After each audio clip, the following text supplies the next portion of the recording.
I had been with Holloway Manufacturing for 32 years when the new CEO walked through our doors that cold January morning. His name was Clayton, and he arrived with the kind of confidence that comes from never having been told no. He was 43, fresh from a tech startup that had gone public the year before, and he had very specific ideas about how a century-old industrial manufacturing company should operate in what he called the modern landscape. I was 57 years old, head of procurement and supply chain operations. I had built relationships with suppliers across 3 continents. I knew which steel mill in Pittsburgh could turn around an emergency order in 48 hours, which plastics manufacturer in Ohio would give us priority during peak season, and which shipping company would reroute a container mid-ocean if we needed a component yesterday. My knowledge was not written in any manual. It lived in my head, in my contacts, in 3 decades of handshakes and kept promises. The first company meeting happened on a Wednesday. Clayton stood at the front of our main conference room, a space that still smelled faintly of the coffee and pastries someone had set out that morning. 85 employees packed into chairs and lined the walls. I sat in my usual spot, 3rd row from the front, next to Barbara from accounting and Tom from quality control. "I want to start by acknowledging the history of this company," Clayton began, his voice carrying that particular blend of enthusiasm and condescension that younger executives often mistake for leadership. 103 years is impressive, but history does not pay the bills. Innovation does. Efficiency does. And that means making hard choices about how we operate going forward. He clicked through his presentation, slides filled with graphs and buzzwords. Digital transformation, automated procurement systems, artificial intelligence integration, machine learning optimization. Each phrase landed like a small stone in my stomach, but I kept my expression neutral. I had survived 4 previous leadership changes. I knew how to wait out the storm. "We are implementing a new procurement platform," Clayton continued. "It will use algorithms to predict our supply needs, automatically generate purchase orders, and optimize our vendor relationships based on price and delivery metrics. The system goes live in 6 weeks. Barbara leaned over and whispered, "Does he know we already have vendor management software?" I nodded slightly but said nothing. This was not about improving what we had. This was about Clayton proving he could revolutionize a company that had been profitable for longer than he had been alive. After the meeting, I returned to my office on the 3rd floor. The window overlooked the manufacturing floor, where I could see workers moving between the massive stamping presses and assembly lines. We made industrial components for construction equipment, agricultural machinery, and commercial transportation. Nothing glamorous, but essential. The kind of work that kept the country running. My phone rang. It was Douglas, one of our oldest suppliers. His family had owned a specialty bolt manufacturing operation in Pennsylvania for 4 generations. "Rose, I just got an automated email about rebidding our contract," he said, confusion clear in his voice. "We have been working together for 28 years. What is happening?" "New system," I said carefully. "Let me make some calls and get back to you." But I knew what was happening. Clayton was feeding every supplier relationship into his new platform, reducing decades of partnership to data points and price comparisons. The system did not know that Douglas had once driven through a blizzard to personally deliver an emergency shipment when our entire production line was at risk. It did not know that certain suppliers were worth paying an extra 2% because they never failed when it mattered most. I spent the rest of that week trying to explain these nuances to Clayton. He listened with the patient smile of someone who has already made up his mind. "Rose, I appreciate your institutional knowledge," he said during our Friday meeting in his office. The space had been redecorated since he arrived.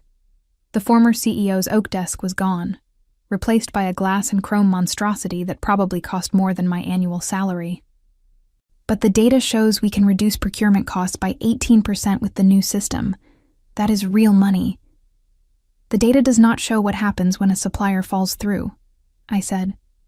"When you need someone to prioritize your order over someone else, you need relationships, not algorithms." "Then we will build redundancy into the system," he replied smoothly. multiple vendors for each component. Let them compete for our business. I left his office knowing I had lost that argument, but I was not prepared for what came next. 2 weeks later, our department manager, Kyle, called me into his office. He was 36, had been with the company for 5 years, and had been promoted to manage our department 6 months ago. Before Clayton arrived, Kyle and I had worked well together. He valued my experience. He asked my opinion, but something had shifted in the past week. "Rose, we need to talk about your position," he said, not quite meeting my eyes.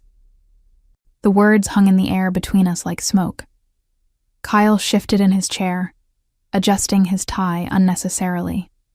Through his office window, I could see my desk, the same desk I had occupied for 3 decades, the same spot where I had negotiated million-dollar contracts, solved supply chain crises, and built the procurement operation from a 2-person department into a strategic business function. "Clayton wants to restructure the department," Kyle continued. "The new automated system is going to handle most of the procurement functions. We are going to need fewer people managing the process." "I trained that system," I said quietly. "I spent the last 6 weeks inputting every supplier relationship, every specification, every preference and exception into that platform." "I know, and we appreciate that. But going forward, we need people who can manage the technology. People who understand machine learning and predictive analytics." "I understand those things," I said, hearing my voice rise slightly despite my effort to stay calm. "I took those courses you recommended. I completed the certification program in supply chain automation." Kyle finally looked at me directly. "Rose, this is not about your willingness to learn. This is about the direction the company is moving. Clayton wants a younger, more tech-focused team." The words he did not say hung between us just as heavily as the ones he did. Too old. Not adaptable enough. Obsolete. "How long do I have?" I asked. 2 weeks. We are offering you a severance package, 3 months' salary plus your accumulated vacation time. It is actually quite generous considering you are already vested in your pension. I stood up slowly, feeling every one of my 57 years in my knees and back.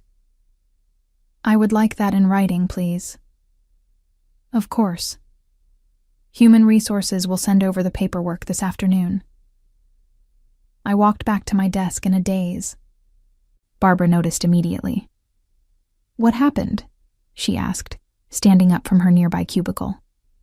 "I am being let go," I said simply. "Automation is taking over my job." Barbara's face went pale. "They cannot do that. You are the only reason this department functions." "They can, and they are." Word spread quickly through the office. By lunch, a dozen colleagues had stopped by my desk to express their shock and sympathy. Tom from Quality Control looked genuinely angry.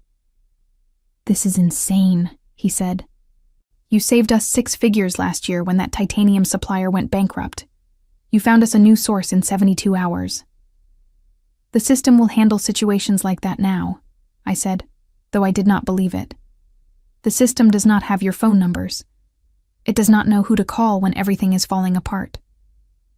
He was right, but it did not matter. Clayton had made his decision, and Kyle had gone along with it. I was expendable. Ancient history in a company that suddenly wanted to forget its past. That evening, I sat in my living room with a glass of wine and read through the severance package. The legal language was dense, but the message was clear. Sign this, take your money, and go away quietly.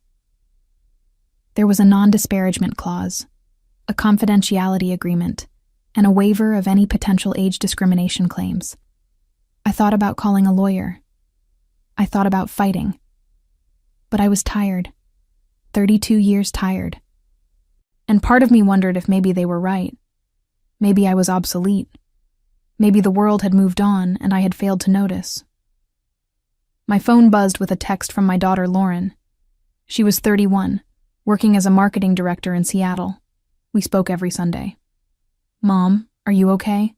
I just had the weirdest feeling that something was wrong." I typed back quickly. All fine here. Just a long day at work. Talk on Sunday? I did not want to tell her yet. Did not want to admit that I had been discarded like an outdated piece of equipment. She would be angry on my behalf, and I could not handle that yet. The next morning, I arrived at the office early. I had always been an early riser, usually at my desk by 7 in the morning. But the building felt different now, like I was already a ghost haunting my former life. I started going through my files, beginning the process of documenting everything that existed only in my head. The system might have data, but it did not have context. It did not know that our Brazilian supplier needed orders placed before noon their time to guarantee next-day processing. It did not know that our warehouse manager in Tennessee was actually more reliable than the one in Georgia, even though the Georgia facility was closer. It did not know that when the steel mill in Cleveland said 3 weeks, they really meant 4, but the one in Pittsburgh said 4 and delivered in 3. I wrote it all down. Page after page of institutional knowledge that had never been formally recorded. I told myself I was doing it for whoever came after me. For the young, tech-savvy replacement who would learn these lessons the hard way when the system failed and they had no idea who to call. But really, I was doing it because I needed to believe that what I knew mattered. That 32 years of experience could not be replaced by an algorithm and a spreadsheet. Clayton walked past my office that afternoon. He glanced in, saw me working, and kept walking without acknowledgement. To him, I was already gone, already erased from the future he was building. Kyle stopped by at the end of the day. How is the transition documentation coming? It will be ready by my last day, I said. Good. We really do appreciate everything you have done for this company, Rose. The words sounded hollow, scripted, the kind of thing you say to someone you are discarding. My last day arrived faster than I expected. 13 days of sorting through decades of work, transferring knowledge that could not really be transferred, and trying to maintain dignity while everyone around me knew I'd been pushed out. There was no goodbye party. No gathering in the conference room with cake and speeches. Kyle sent an email to the department on Thursday afternoon, announcing that Friday would be my last day, and thanking me for my years of service. Aww. The phrase made me sound like a piece of machinery that had finally worn out. Friday morning, I packed my personal belongings into 2 cardboard boxes, photographs of Lauren at various ages, a coffee mug she had given me that said, "World's Best Mom," a small plant that had survived on my desk for 8 years, the accumulated debris of a professional life reduced to 2 boxes and a rolling cart. Barbara cried when she hugged me goodbye. Tom looked furious. A few other colleagues stopped by with awkward well wishes and promises to stay in touch that we both knew were unlikely to be kept. At 10 o'clock, Kyle called me into his office one final time. Clayton was there too, standing by the window with his hands in his pockets. He turned when I entered, and for a moment, I thought he might say something meaningful, acknowledge what I had contributed, show some recognition of what he was losing. "Rose, we wanted to see you off personally," Clayton said. "I want you to know that this decision was purely business, nothing personal." "Of course," I said evenly. "Business is business." "The reality is that your position has simply become obsolete in the modern manufacturing environment," he continued, warming to his subject. "We need people who can adapt to automation, who understand that artificial intelligence and machine learning are the future. The days of managing supplier relationships through personal connections are over. It is all about data analytics and algorithmic optimization now." Kyle shifted uncomfortably but said nothing. He had thrown his lot in with Clayton, and now he had to live with it. "I understand completely," I said, keeping my voice neutral. "You have to do what you think is best for the company." "Exactly," Clayton said, clearly pleased that I was being so reasonable. He probably expected tears or anger or some dramatic scene he would have to manage. "And I am sure someone with your experience will have no trouble finding something new, maybe consulting work or part-time positions, something less demanding." The condescension was breathtaking. He genuinely believed he was being kind, helping me understand that my career was over, so I could move gracefully into irrelevance. "Is there anything else?" I asked. "Just the exit paperwork," Kyle said, sliding a folder across the desk. "Sign at the tabs, and Human Resources will process your final paycheck and severance." I signed without reading. I had already reviewed everything with my lawyer, who had advised me that fighting would be expensive and probably futile. Age discrimination is notoriously difficult to prove, and the severance package, while not generous, was enough to discourage litigation. I handed the folder back to Kyle. "I wish you both the best of luck with the new system." "Thank you," Clayton said. "And Rose? No hard feelings, right?" "It is just business. You know how it is." "No hard feelings at all," I said, meeting his eyes steadily. "Like you said, business is business." I walked out of his office, collected my boxes, and left Holloway Manufacturing for the last time. It was 11:30 in the morning. I had nowhere else to be. I drove home in silence, not trusting myself to turn on the radio or even think too deeply about what had just happened. My house was empty. My daughter was across the country. My ex-husband had remarried 5 years ago and moved to Florida. I had work friends, but those relationships had always been tied to the job. Without the job, I was not sure what they were. I set the boxes on my kitchen table and stared at them. 2 boxes, 32 years. My phone rang. Unknown number. I almost did not answer, but something made me pick up. "Is this Rose?" a woman's voice asked. "Yes. Who is calling?" "My name is Patricia. I am the Chief Operating Officer at Grantham Industrial. Your name came up in a conversation I had yesterday, and I was hoping we might talk." Grantham Industrial. I knew the name immediately. They were one of the largest industrial equipment manufacturers in the United States, with facilities in 12 states and international operations in 6 countries. More importantly, they were Holloway Manufacturing's biggest client. They accounted for nearly 40% of Holloway's annual revenue. "I am listening," I said carefully. "We have been having some issues with Holloway lately. Quality problems, delivery delays, inconsistent communication. Our purchasing director mentioned that you used to run their procurement and supply chain operations. We are looking for someone who understands complex manufacturing supply chains and has deep industry relationships. Would you be interested in discussing a position?" My heart started beating faster. "What kind of position?" "Senior Supplier Relationship Manager. You would be responsible for managing our key vendor relationships, ensuring quality and delivery standards, and serving as our primary liaison with critical suppliers, including Holloway Manufacturing." I closed my eyes and took a long breath. The universe had just handed me something I had not even known to ask for. "I would be very interested in discussing this further," I said. "Excellent.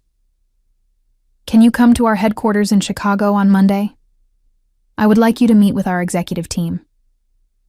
"I can be there." "Perfect. I will have my assistant send you the details." "And Rose? I have heard very good things about your work. I think you would be an excellent fit for our organization." After we hung up, I sat very still in my kitchen, staring at those 2 boxes on my table. Then slowly, I started to smile. The Grantham Industrial headquarters occupied 15 floors of a glass tower in downtown Chicago. I arrived Monday morning at 9, wearing my best Navy suit and carrying a portfolio that contained 3 decades worth of industry contacts, supplier evaluations, and case studies of supply chain problems I had solved. Patricia met me in the lobby herself. She was perhaps 60 years old, with silver hair cut in a sharp bob, and the kind of presence that comes from earning respect, rather than demanding it. We shook hands, and I felt some of the tension I had been carrying since Friday begin to ease. "Thank you for coming on such short notice," she said as we rode the elevator to the 14th floor. "We have been dealing with some significant supplier issues, and your name kept coming up as someone who might be able to help us navigate them." "Who recommended me?" I asked. Douglas, actually. The bolt manufacturer in Pennsylvania. We use him for some of our specialty fasteners.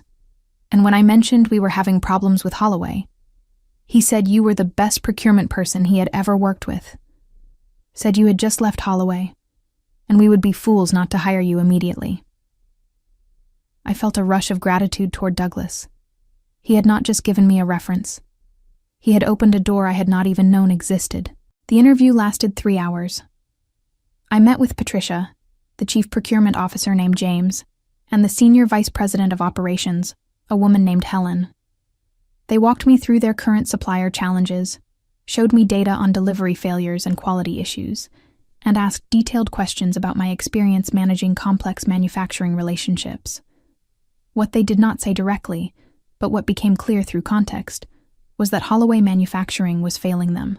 Deliveries that used to arrive on schedule were now delayed. Components that used to meet specifications were now generating quality rejections. Communication that used to be proactive was now defensive and reactive. When did these problems start? I asked, though I already suspected the answer.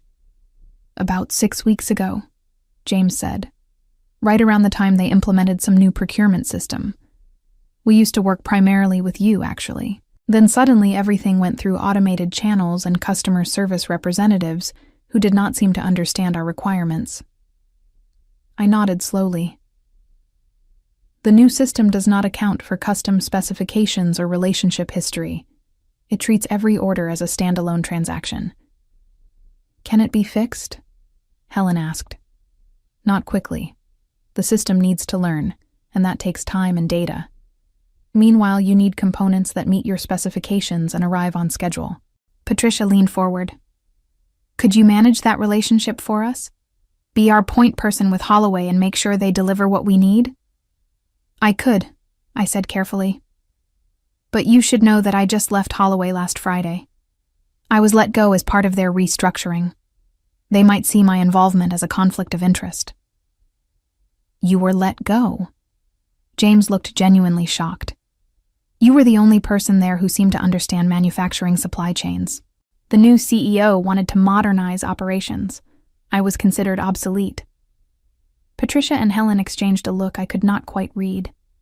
Then Patricia smiled, and it was not a kind smile. It was the smile of someone who had just been handed an unexpected advantage. Rose, how would you feel about being the person who manages our entire relationship with Holloway, including contract negotiations, performance standards, and delivery requirements? I understood what she was really asking. How would I feel about having power over the company that had just discarded me? I would be very comfortable with that, I said. Excellent. James, can you pull up the Holloway contract? James typed on his laptop, and a document appeared on the large monitor mounted on the conference room wall. It was a 3-year supply agreement worth approximately $42 million annually. The contract was up for renewal in 60 days. Holloway has been assuming we would renew automatically, Patricia said. We have been working with them for 8 years, but given the recent performance issues, we are considering other options.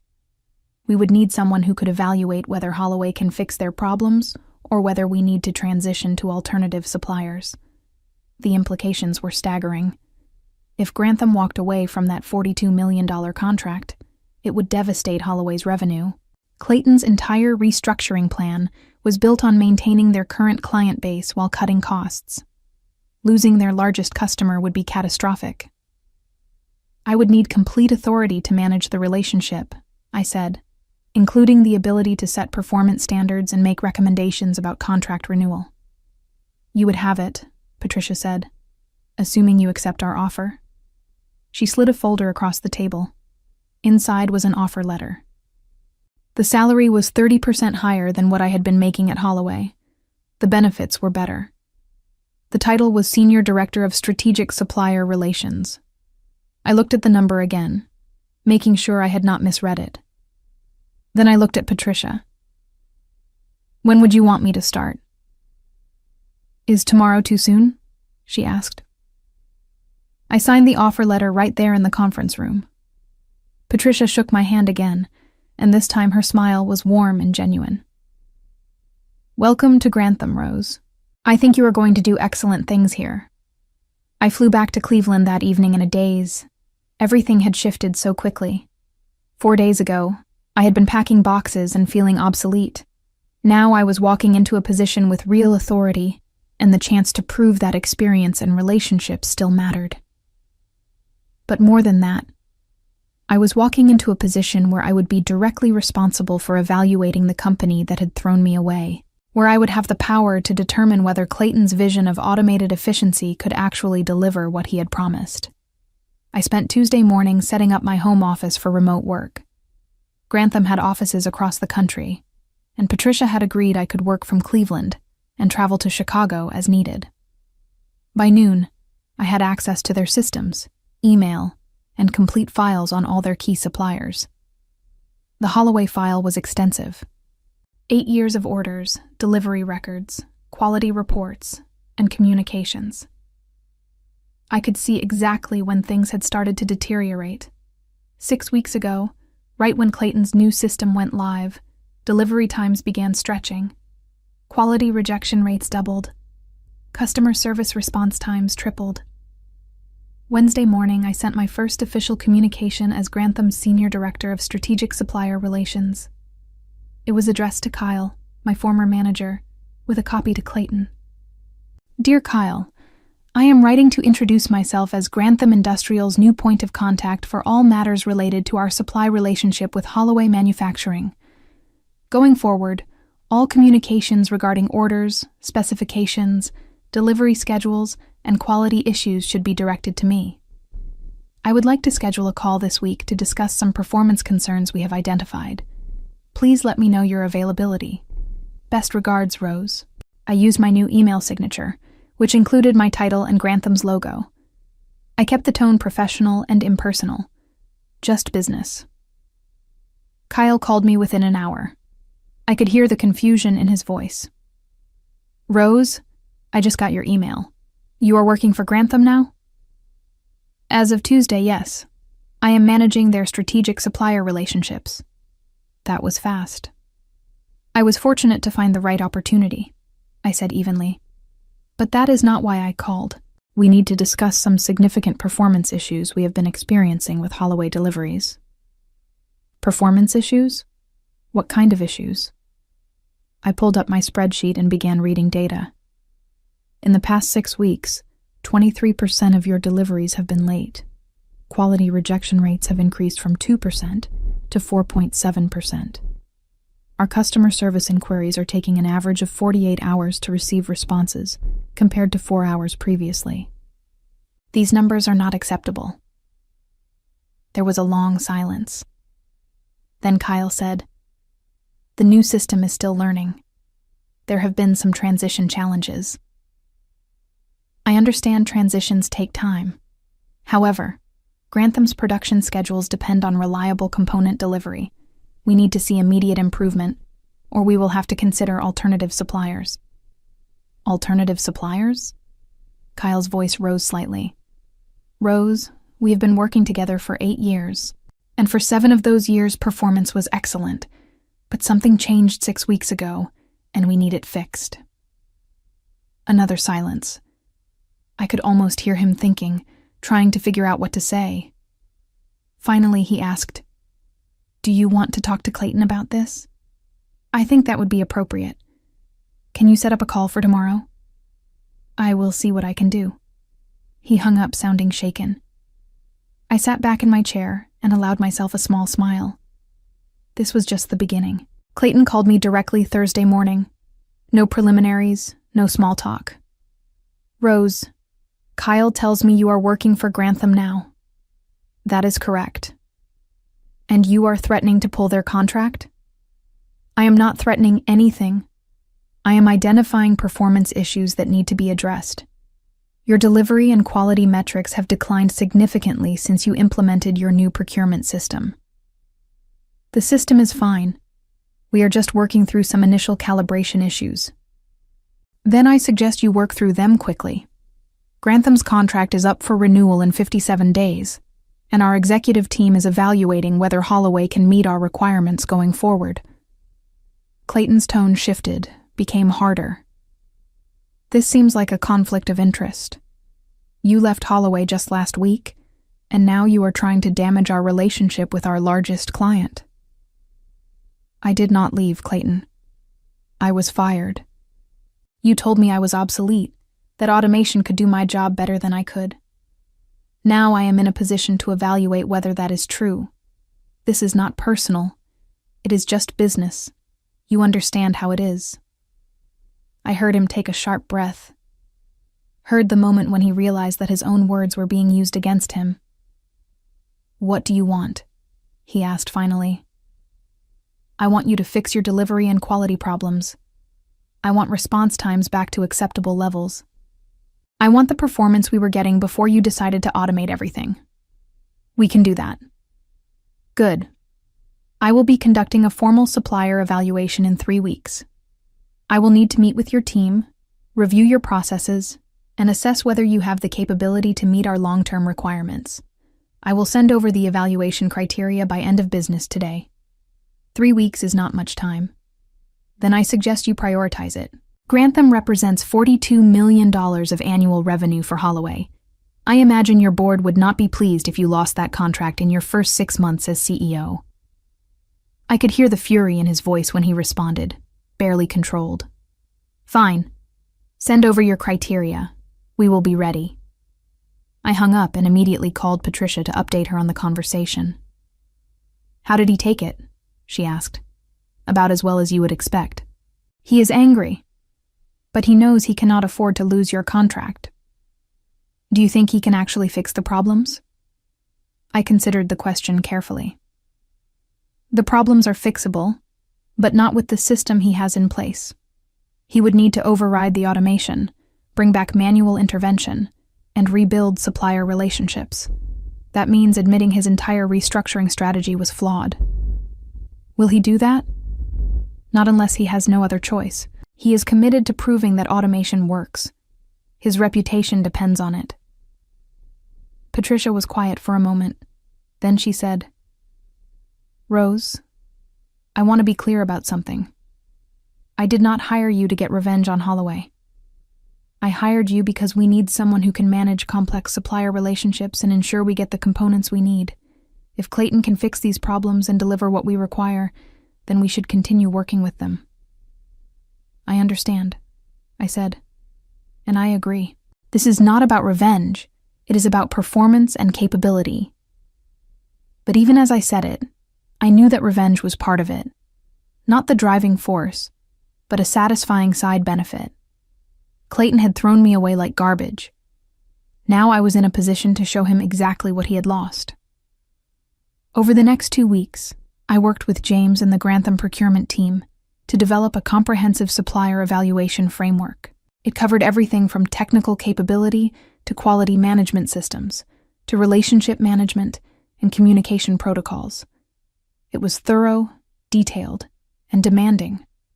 I sent the framework to Kyle with a note that the on-site evaluation would take place in 2 weeks. I would be bringing a team from Grantham, and we would need access to their facilities, their systems, and their senior leadership. The evaluation was scheduled for a Tuesday morning in early March. I drove to Holloway Manufacturing with James and 2 quality engineers from Grantham. We arrived at 9 o'clock sharp and checked in at the reception desk. Kyle met us in the lobby. He looked exhausted, with dark circles under his eyes and a tie that was slightly crooked. He shook hands with everyone, his grip lingering on mine for just a moment longer than necessary. Thank you for coming, he said. We have prepared a full presentation on our quality management processes and recent performance improvements. I would prefer to start with a facility tour, I said. I want to see your actual operations, not just presentations. Kyle hesitated, then nodded. Of course. Let me get Clayton. He wanted to be part of the tour. We waited in the lobby for 10 minutes before Clayton appeared. He was wearing an expensive suit and a smile that did not reach his eyes. He shook hands with James and the engineers, then turned to me. Rose, good to see you again, he said, as if we were old colleagues meeting for lunch. Thank you for accommodating our evaluation, I replied neutrally. We walked through the manufacturing floor. and I could see immediately that things had changed. The floor seemed less organized than I remembered. Workers looked stressed. There were more safety incidents posted on the bulletin boards than there used to be. I stopped at one of the stamping press stations and spoke to the operator, a man named Frank, who had been with the company for 20 years. "How are things going, Frank?" I asked. He glanced at Clayton before answering. "Fine, Rose. Good to see you." "Having any trouble with component deliveries?" Another glance at Clayton. "Sometimes things run a little behind schedule." "How far behind?" "Depends. Sometimes a few days, sometimes a week or more." Clayton interjected smoothly. "We have been working through some supply chain optimization. There have been minor delays, but nothing that has significantly impacted production." I made a note on my tablet. James asked several technical questions about quality control processes, and Kyle answered them with increasing nervousness. We moved through the facility, and at each station, I saw small signs of deterioration. Inventory piling up because components were late. Workers compensating for quality issues. Systems that used to run smoothly now showing stress fractures. After the tour, we assembled in the main conference room for Clayton's presentation. He had clearly spent significant time preparing it. Slides full of data showing improved efficiency metrics, cost savings, and system optimization. He spoke with confidence about the future of automated procurement and how Holloway was leading the industry in innovation. When he finished, I opened my folder and pulled out a different set of data. Numbers I had compiled from Grantham's actual experience with Holloway over the past 2 months. "These are impressive projections," I said, "but they do not match our experience as your customer. Since your new system launched, we have seen a 28% increase in late deliveries, a 41% increase in quality rejections, and an 83% increase in customer service response times." Clayton's smile faltered. "Those numbers seem high. They are pulled directly from our order management system. I can provide detailed documentation if you would like to review it." James leaned forward. "What concerns us most is the trend line. Performance is not improving. It is getting worse. Last week, we had to shut down a production line for 6 hours because a critical component delivery was delayed. That cost us $83,000 in lost production time." "That was an isolated incident," Kyle said quickly. "We have implemented new protocols to prevent that from happening again." "What protocols?" I asked. "Because according to your own data, you had 4 similar incidents in the past month with other customers." Kyle went pale. "How do you know that?" "I still have relationships in this industry.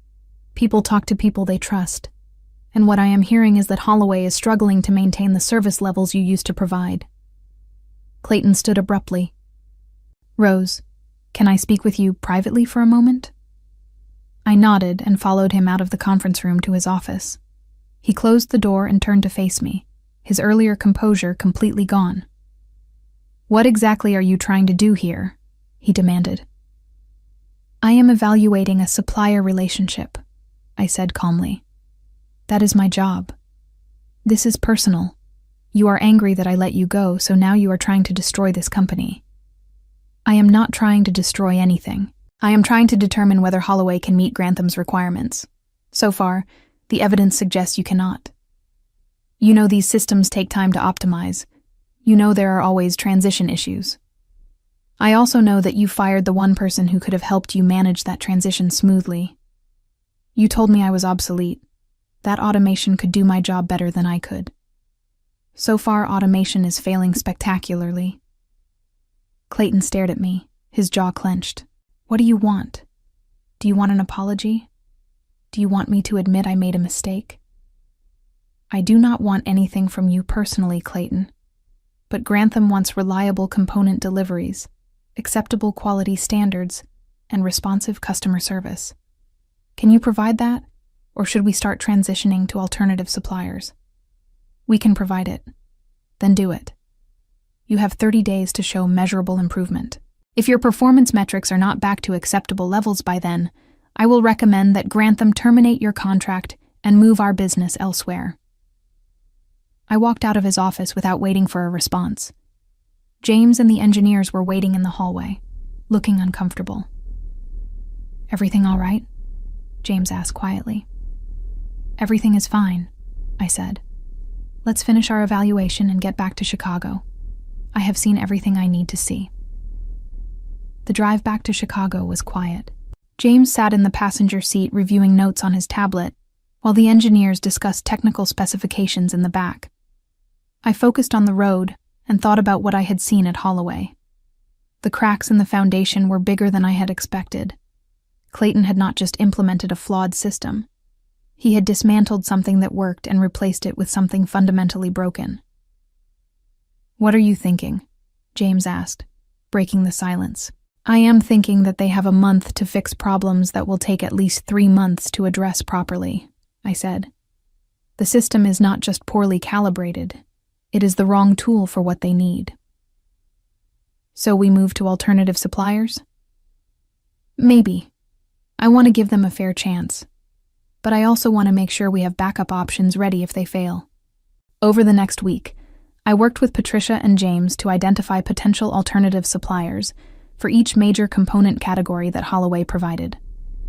I reached out to contacts across the industry, including Douglas in Pennsylvania, and several others I had worked with over the decades. Everyone was willing to help. Many of them had heard what happened at Holloway, and were not surprised the company was struggling. "Clayton is trying to run a manufacturing supply chain like it is a software company," Douglas told me during one conversation. "He does not understand that relationships matter in this business, that trust and history count for something."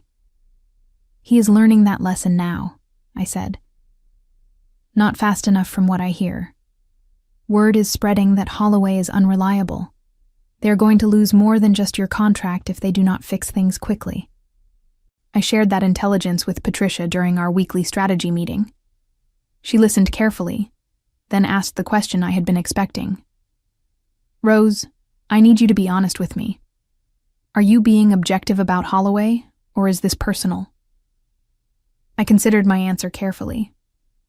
"It started personal. When you first called me, I saw an opportunity to prove that Clayton made a mistake firing me. But the more I have looked at their operations, the more I realize this is bigger than my hurt feelings. They genuinely cannot deliver what you need right now. Their system is broken, and Clayton is too proud to admit it. What would you recommend if this was any other supplier? If you had no history with them?" "I would recommend a 60-day transition plan to move critical components to alternative suppliers while keeping Holloway on for less critical items. Then I would give them 6 months to prove they can recover. If they do, we gradually increase their volume again. If they do not, we phase them out completely."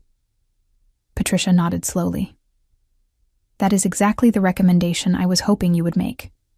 It is fair, it protects our interests, and it gives them a chance to recover if they can figure things out." 2 weeks after our evaluation visit, Kyle called me. His voice sounded strained. "Rose, we need to talk about the 30-day deadline. We have made some improvements, but we are still not where we need to be. Is there any flexibility on the timeline?" "What kind of improvements?" I asked. "We have reduced late deliveries by 12%. Quality rejections are down slightly. Customer service response times are better." "Those are improvements, but you are still performing significantly worse than you were before the new system launched. What is your plan to close that gap?" Kyle was quiet for a long moment. Then he said, "Clayton is bringing in consultants, external experts who specialize in procurement automation. They think they can optimize the system within 60 days. 60 days is beyond our deadline." "I know. But Rose, if we lose the Grantham contract, this company is in serious trouble. We built our entire growth strategy around maintaining our current customer base. Losing $42 million in annual revenue would force us to lay off a third of our workforce." I felt a pang of sympathy for Kyle.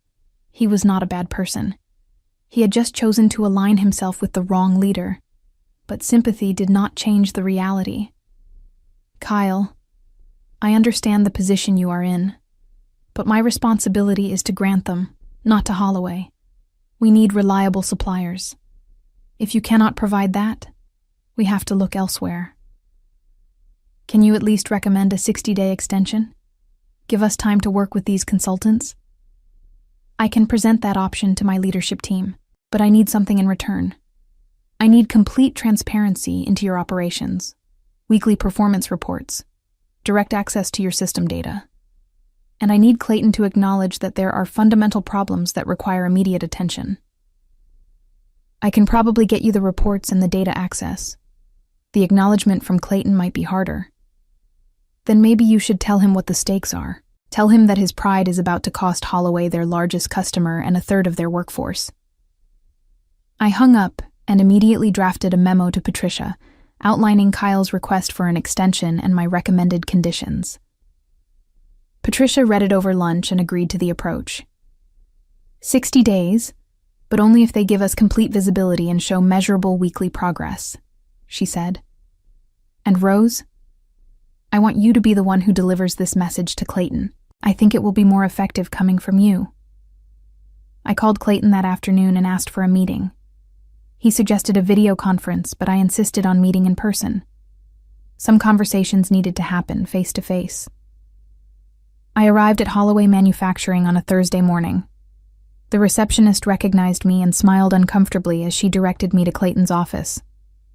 I walked through hallways I had walked through for 3 decades, past cubicles where former colleagues glanced up and then quickly looked away.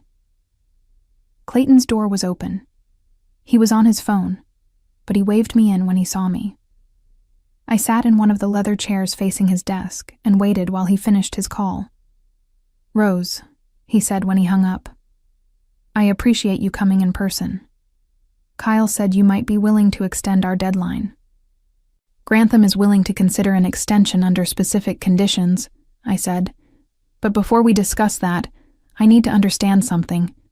Do you recognize that your current system is not working?"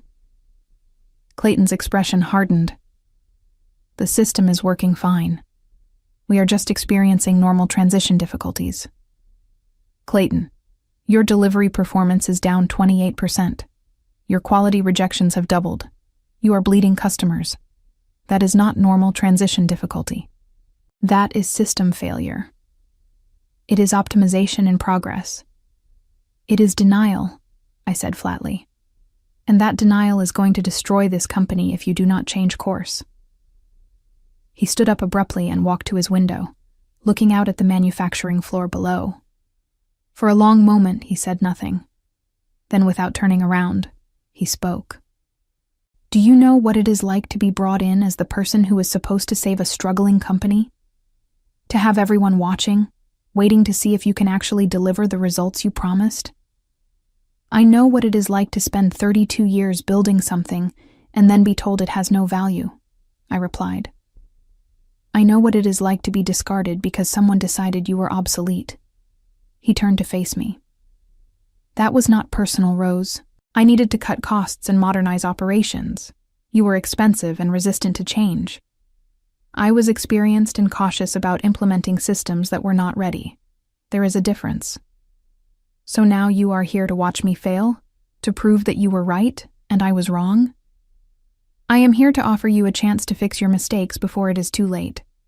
Grantham will extend your deadline to 60 days, but only under the following conditions. You provide weekly performance reports with complete transparency. You give us direct access to your system data so we can monitor improvements in real time. And you bring me in as a consultant to help you fix the relationship management problems your automation created." Clayton stared at me. "You want me to hire you as a consultant?" "I want you to accept help from someone who actually understands how manufacturing supply chains work. Someone who knows which relationships need to be rebuilt and how to rebuild them. You can keep your automated system, but you need human expertise to manage the exceptions and handle the complexity that algorithms cannot process. And if I refuse? Then Grantham begins transitioning to alternative suppliers next week, and you lose $42 million in annual revenue. Your board will ask why you let your largest customer walk away. Your workforce will suffer layoffs, and your reputation as the CEO who was brought in to save Holloway will be destroyed in your first year." The silence stretched between us. I could see him processing the options, weighing his pride against the reality of his situation. Finally, he sat back down at his desk. "What would this consulting arrangement look like?" he asked. 2 days a week on site for 60 days. I work with Kyle and your procurement team to identify critical supplier relationships that need personal attention. I help you build manual override protocols for situations where the automated system fails. I teach your team how to manage exceptions and escalations. And I provide weekly progress reports to Grantham documenting improvements. How much would you charge for this consulting work? I named a figure that was deliberately high but not unreasonable. Clayton flinched slightly but nodded. "And at the end of 60 days, you recommend that Grantham renew our contract?" "At the end of 60 days, I recommend whatever is supported by the data. If your performance is back to acceptable levels, I recommend renewal. If it is not, I recommend transition to alternative suppliers. My recommendation will be based on results, not on personal feelings." Clayton studied me for a long moment. Then he extended his hand across the desk. "You have a deal." I shook his hand, keeping my expression neutral. But inside, I felt a surge of satisfaction. Not just because I had gotten what I wanted, but because Clayton had been forced to admit, at least implicitly, that he needed the expertise he had thrown away. I started consulting at Holloway the following Monday. Kyle was relieved to have help, though he was clearly uncomfortable with the awkwardness of reporting to his former employee. The procurement team was even more uncomfortable. They were young, tech-focused, and suddenly being told to listen to someone they had watched get fired 2 months earlier. I ignored the discomfort and focused on work. I pulled reports on every late delivery and quality rejection. I identified patterns in the failures. I called suppliers directly and asked what had changed in their relationship with Holloway. The picture that emerged was exactly what I had expected. The automated system had destroyed trust by treating every transaction as identical, ignoring history and context, and failing to communicate proactively about potential problems. I spent 2 weeks rebuilding relationships, calling suppliers I had worked with for years, explaining that Holloway was fixing their systems, asking for patience and promising better communication going forward. Many suppliers were skeptical, but they trusted me, and they were willing to give Holloway another chance because I asked them to. The performance improvements were immediate. Delivery times dropped, quality rejections decreased. Customer service response times improved. Within 3 weeks, Holloway's metrics were approaching acceptable levels again. Clayton noticed the progress during our weekly review meetings. He was smart enough to see the correlation between my involvement and the improvements, but proud enough not to acknowledge it directly. "The system is starting to optimize correctly," he said during one meeting, as if the improvements had nothing to do with the hours I was spending on phone calls and relationship management. "The system is being supplemented by human judgment," I corrected, "which is what it needed from the beginning." The 60-day deadline arrived on a Tuesday in late April. I prepared a comprehensive performance report documenting every metric, every improvement, and every remaining concern. The data showed significant progress. Holloway was not back to their previous performance levels, but they were close enough that continuing the relationship was defensible. I presented the report to Patricia, James, and the Grantham executive team in their Chicago conference room. I walked them through the numbers methodically, showing where Holloway had improved and where they still had work to do. "Your recommendation?" Patricia asked when I finished.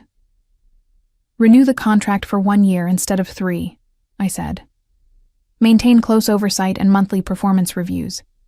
If they sustain these improvements for 12 months, we can discuss a longer-term renewal.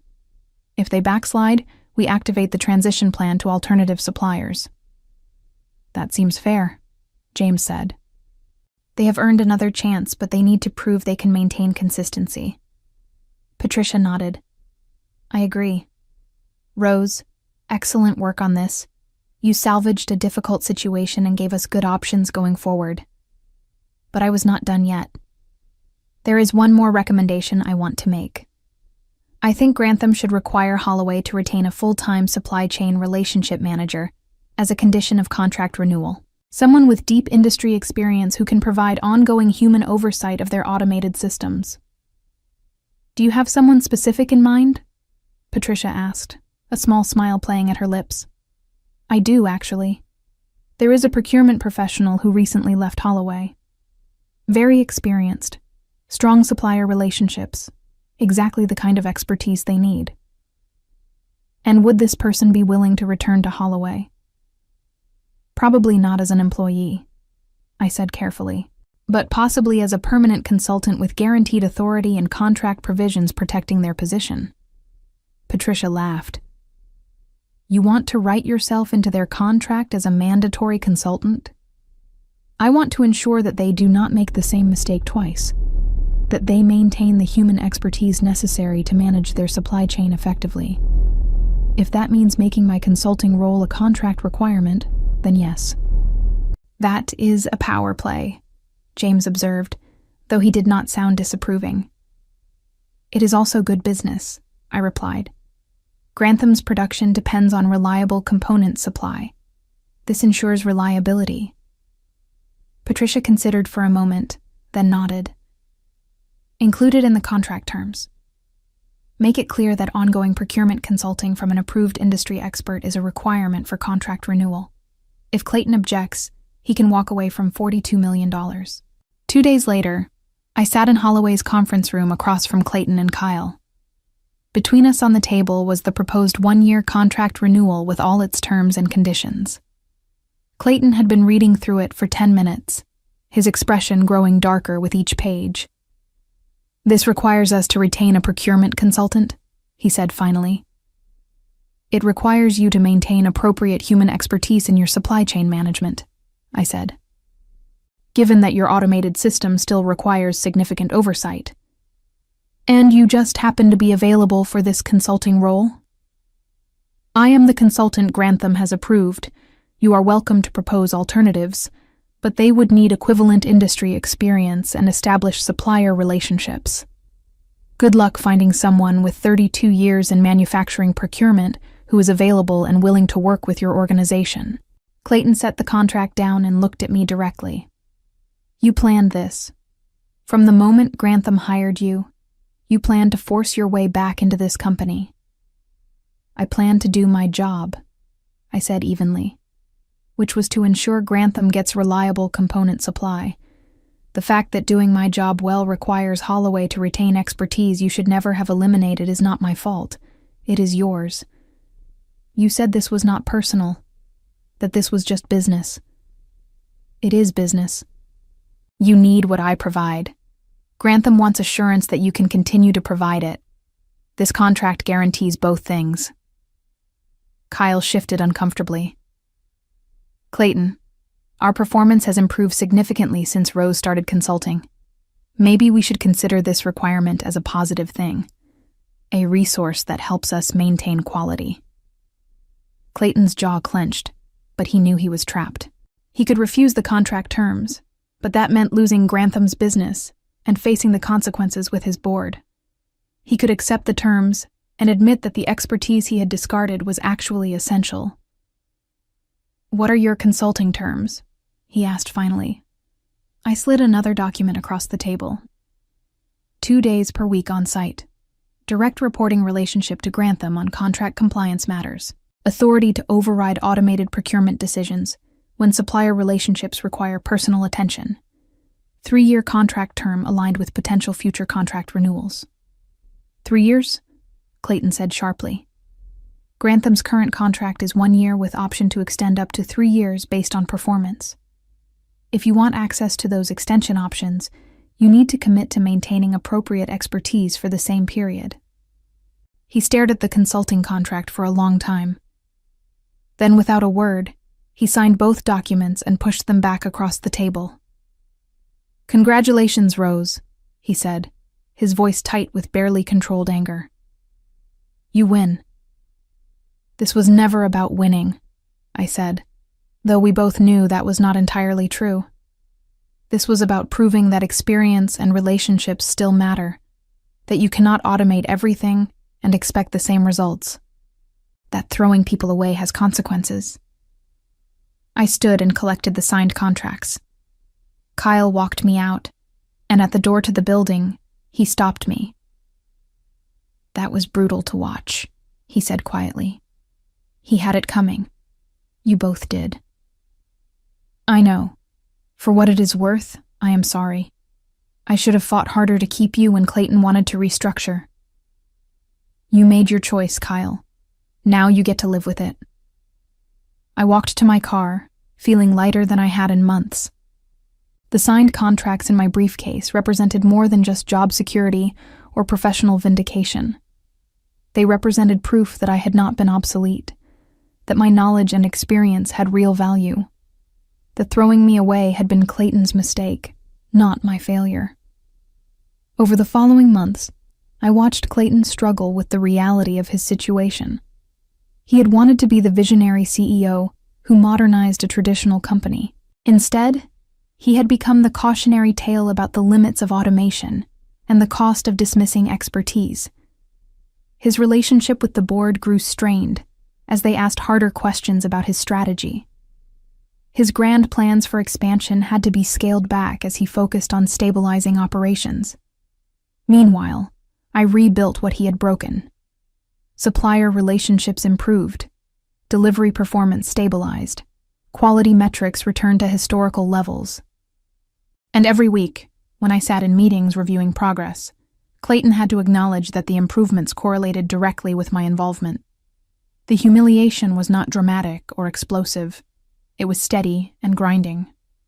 Every success I achieved was an implicit reminder of his failure.